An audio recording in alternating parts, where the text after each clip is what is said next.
Hi everyone, my name is Cindy, and this is my mentor Juliet, and we wrote a poem based on true events. Juliet's poem is about her relationship with her husband, and mine is about a time where I almost drowned. Waiting to be saved. The hot, scorching sun bloomed past me, making way for clouds to swoon across the pool. People letting their bodies soak and letting their skin get thrashed beneath the sun. As my cousin throws the volleyball, it reaches my fingertips while I stumble to catch it. It rolls off the palms of my hands and floats to the other, never-ending side of the pool. "Go get it, wuss," she shouts. The screeching laughter of my cousin burns my ears. Her eyes are filled with red veins from the water.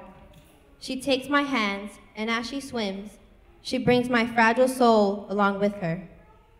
I follow behind her squeamish body and see the numbers rising, going from 5, 6, 7, 8, 9.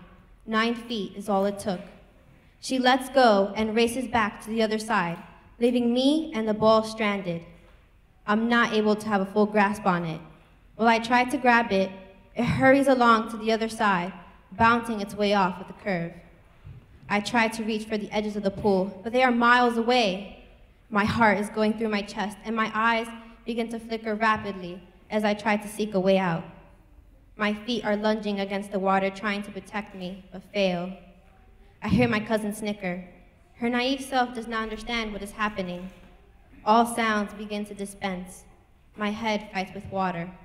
It pushes me under against my own will, taking me into the deeper depths of hell. Chlorine shatters my throat, and my body is taken over. My mind is nothing but a blank piece of paper waiting to be saved. Her body is raised. We all begin to wonder, will her eyes open?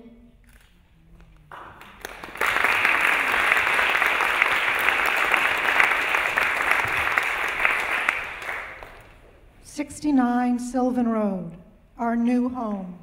First you see 3 tall pine trees, and this gives way to a green lawn and an old farmhouse.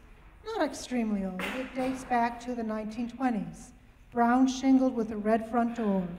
Outside this front door is a stately oak, and when it sheds its acorns, they hit the roof, the sound of popcorn violently exploding. The tree is also a favorite gourmet dining spot for the downy woodpecker, who rat-a-tat-tats into the trunk, and the oak serves as a racetrack for the squirrels, who endlessly chase each other up the tree and onto the roof, the pitter-patter of very tiny feet. Inside the house, the rooms meander. Upstairs is my husband's office. Smoke billows forth. On a wall there hangs a sign, "Thanks for smoking," but only here in his room, the one farthest away from my studio on the ground floor.